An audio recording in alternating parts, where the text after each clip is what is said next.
Special you ವೀಕ್ಷಕರಿಗೆ special ಸ್ವಾಗತ. ವೀಕ್ಷಕರೇ, ಈಗ ಕ್ಷೇತ್ರ ಪುನರ್ವಿಂಗಡಣೆ ಆಗಬೇಕಾ ಆಗಬಾರ್ದಾ ಅನ್ನೋ ಚರ್ಚೆ ಜೋರಾಗಿದೆ. ಕರ್ನಾಟಕಕ್ಕೆ ಲಾಸ್ ಆಗುತ್ತೆ ಅನ್ನೋದೊಂದು ವಾದ ಇದೆ. ಆದರೆ ರಿಯಾಲಿಟಿ ಬೇರೆಯೇ ಇದೆ. ಯಾಕಂದರೆ ಇದರಿಂದ ಕರ್ನಾಟಕಕ್ಕೆ ಲಾಸ್ ಆಗುತ್ತೋ ಲಾಭ ಆಗುತ್ತೋ ಅನ್ನೋದನ್ನು ಸೈಡ್ಗಿಟ್ಟು ನೋಡಿದ್ರೆ ನಮಗೆ ಅಂದರೆ ಜನರಿಗೆ ಲಾಸ್ ಆಗುತ್ತೆ ಅನ್ನೋದಂತೂ ಪಕ್ಕ.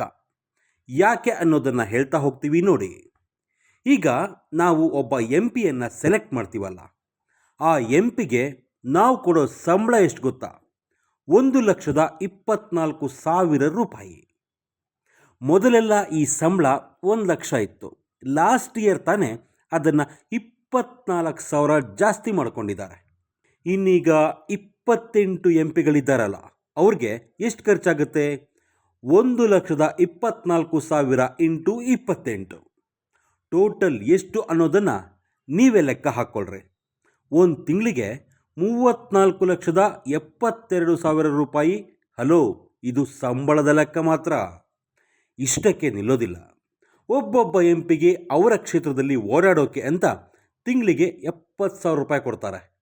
ಆ 70,000 ಏನಕ್ಕಪ್ಪ ಅಂದರೆ ಅವ್ರಿಗೆ ವೋಟ್ ಹಾಕಿರೋ ಮತದಾರರನ್ನು ಮೀಟ್ ಮಾಡಿ ಅವರ ಕಷ್ಟ ಸುಖ ಕೇಳಬೇಕು ಅಷ್ಟೇ. ಅದಕ್ಕೆ ಒಬ್ಬ ಸಂಸದರಿಗೆ ತಿಂಗಳಿಗೆ 70,000 ರೂಪಾಯಿ, ವರ್ಷಕ್ಕೆ ಒಬ್ಬ ಸಂಸದರಿಗೆ 8,40,000 ರೂಪಾಯಿ. ಇನ್ನೂ ಇದೆ ಸರ್.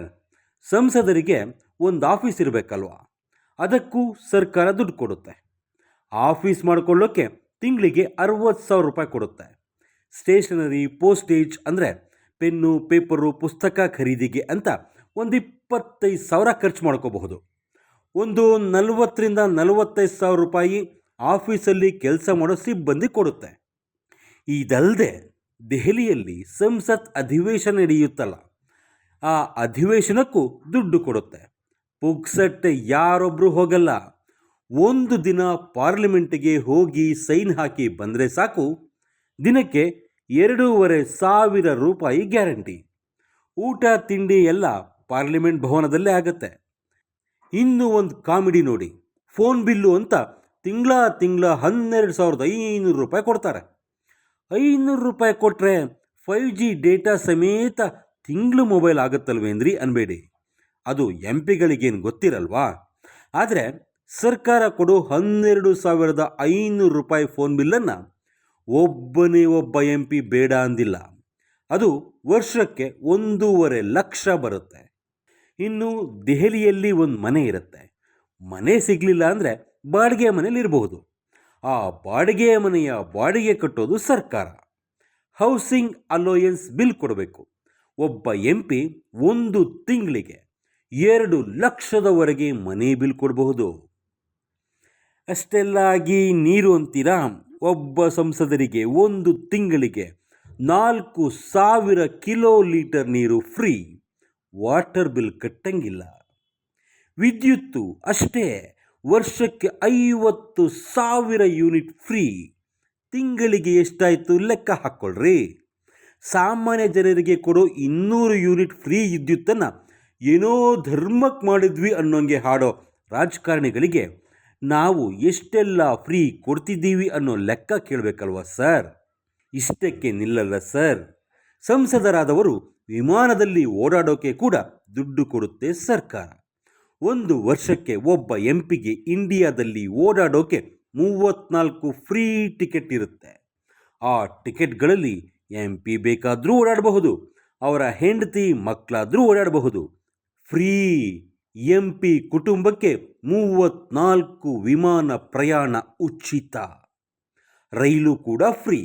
ಒಬ್ಬ MP ಮತ್ತು ಅವರ ಕುಟುಂಬದವರು ಯಾವಾಗ ರೈಲ್ವೆ ಸ್ಟೇಷನ್ನಿಗೆ ಹೋಗಿ ಟಿಕೆಟ್ ಕೇಳಿದ್ರು AC ವ್ಯವಸ್ಥೆ ಇರೋ ರೈಲ್ ಟಿಕೆಟ್ ಫ್ರೀಯಾಗಿ ಕೊಡ್ತಾರೆ.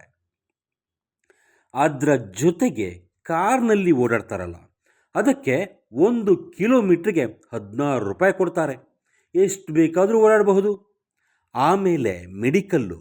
ಸಂಸದರು ಮತ್ತು ಅವರ ಕುಟುಂಬದವರಿಗೆ ಸರ್ಕಾರಿ ಆಸ್ಪತ್ರೆಯಲ್ಲಿ ಉಚಿತ ಚಿಕಿತ್ಸೆ ಸೌಲಭ್ಯ ಇದೆ. ಆಪರೇಷನ್ನೇ ಆಗಲಿ ದುಡ್ಡು ಕೊಡಬೇಕಿಲ್ಲ. ಇನ್ನು ಖಾಸಗಿ ಆಸ್ಪತ್ರೆ ಆದರೆ ಖರ್ಚು ವೆಚ್ಚದ ಬಿಲ್ ಕೊಟ್ಟರೆ ಸಾಕು, ಸರ್ಕಾರ ವಾಪಸ್ ಕಟ್ಕೊಡುತ್ತೆ. ಇಷ್ಟೆಲ್ಲ ಆಗಿ ಸಂಸದರಾಗಿದ್ದ ಅವಧಿ ಮುಗೀತು, ಪಿಂಚಣಿ ಸಿಗುತ್ತೆ. Pension guarantee. ಒಂದೇ ಒಂದ್ಸಲ ಗೆದ್ದು ಸಂಸದರಾಗಿದ್ದರೂ ಅಂತಹ ಎಂಪಿಗೆ ತಿಂಗಳಿಗೆ 31,000 ಪಿಂಚಣಿ ಸಿಗ್ತಾ ಇರುತ್ತೆ. ದುರಂತ ಏನು ಗೊತ್ತಾ? ಮತ್ತೆ ಆಯ್ಕೆಯಾಗಿರೋ ನಮ್ಮ ಎಷ್ಟೋ ಎಂಪಿಗಳು ಅತ್ತ ಕಡೆ ಪೆನ್ಷನ್ನೂ ತಗೊಳ್ತಿದ್ದಾರೆ, ಇತ್ತ ಕಡೆ ಸಂಬಳನೂ ತಗೊಳ್ತಿದ್ದಾರೆ. ಹೋಗಲಿ ಅಂದರೆ 5 ವರ್ಷ ಮೇಲ್ಪಟ್ಟ ಒಂದೊಂದು ವರ್ಷಕ್ಕೂ ಹೆಚ್ಚುವರಿಯಾಗಿ 2,500 ರೂಪಾಯಿ ಪಿಂಚಣಿ ಸಿಗುತ್ತೆ. ಅಂದರೆ 6 ವರ್ಷ MP ಆಗಿದ್ದರೆ 33,500, 7 ವರ್ಷ MP ಆಗಿದ್ದರೆ 36,000 ರೂಪಾಯಿ ಪಿಂಚಣಿ ಸಿಗುತ್ತೆ. 10, 15, 20 ವರ್ಷ ಸಂಸದರಾಗಿರೋರಿಗೆ ಎಷ್ಟು ಪೆನ್ಷನ್ ಬರುತ್ತೆ ಅನ್ನೋದನ್ನು ನೀವೇ ಲೆಕ್ಕ ಹಾಕ್ಕೊಳ್ಳಿ. ಅವರು ಸತ್ತು ಹೋದರೆ ಅವರ ಪತ್ನಿ ಅಥವಾ ಪತಿಗೆ ಪೆನ್ಷನ್ ಸಿಗುತ್ತೆ. ಯಾವ ಕಟ್ ಆಫ್ ಕೂಡ ಇಲ್ಲ. ಸಿಂಪಲ್ ಲೆಕ್ಕ ಹೇಳಬೇಕಂದ್ರೆ ಮೂಲ ವೇತನ ಪ್ಲಸ್ ಭತ್ಯೆಗಳು ಸೇರಿ ತಿಂಗಳಿಗೆ 3-3.5 ಲಕ್ಷ ಒಬ್ಬ ಎಂಪಿಗೆ ಅಧಿಕೃತವಾಗಿ ಸರ್ಕಾರ ಕೊಡುತ್ತೆ. ಕೆಲವೊಂದು ಸಲ ಅದು 5 ಲಕ್ಷನೂ ದಾಟುತ್ತೆ. ತುಂಬ ಕಡಿಮೆ ಅಂತ ಲೆಕ್ಕ ಹಾಕ್ಕೊಳ್ಳೋಣ. ತಿಂಗಳಿಗೆ 2 ಲಕ್ಷ ಅಂತ ಆದರೂ ವರ್ಷಕ್ಕೆ ಒಬ್ಬ ಎಂಪಿಗೆ 24 ಲಕ್ಷ ಕೊಡ್ತೀವಿ. ಈಗ ಇರೋದು 28.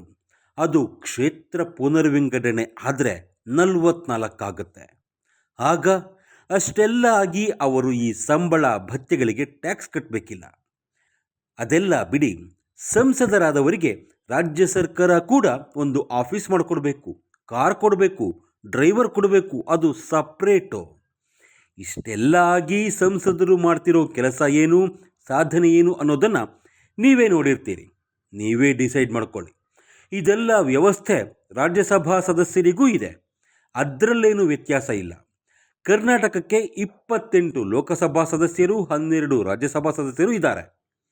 ಈಗ ಇಡೀ ದೇಶದಲ್ಲಿ 543 ಲೋಕಸಭಾ ಸದಸ್ಯರಿದ್ದಾರಲ್ಲ, ಅವರು 816 ಆದರೆ ಈ ಎಲ್ಲ ಲೆಕ್ಕಾಚಾರಗಳೂ ಬರುತ್ತವೆ. ಸಂಬಳ, ಅಲೋಯನ್ಸು, ಪೆನ್ಷನ್ನು ಎಲ್ಲ ಇರುತ್ತೆ. ಅದನ್ನು ಸರ್ಕಾರ ಅಂದರೆ ನಾವೇ ಕಟ್ಕೊಡ್ಬೇಕು. ವೀಕ್ಷಕರೇ, ನನಗೆ ಸಂಬಳ ಬೇಡ, ಪೆನ್ಷನ್ ಬೇಡ, ಅಲೋಯನ್ಸ್ ಬೇಡ, ಮಾಡ್ತಾ ಇರೋದು ಸಮಾಜ ಸೇವೆ ಅಂತ ಒಬ್ಬನೇ ಒಬ್ಬ MP ಹೇಳಿಲ್ಲ. ನೂರಾರಲ್ಲ, ಸಾವಿರಾರು ಕೋಟಿ ಇದ್ದವರು ಹೇಳಿಲ್ಲ. ಇಷ್ಟೆಲ್ಲ ಆಗಿ ಕ್ಷೇತ್ರ ಪುನರ್ವಿಂಗಡಣೆ ಆಗಬೇಕಾ, ಸಂಸದರ ಸ್ಥಾನ ಜಾಸ್ತಿ ಆಗಬೇಕಾ? ನೀವೇ ಡಿಸೈಡ್ ಮಾಡಿ.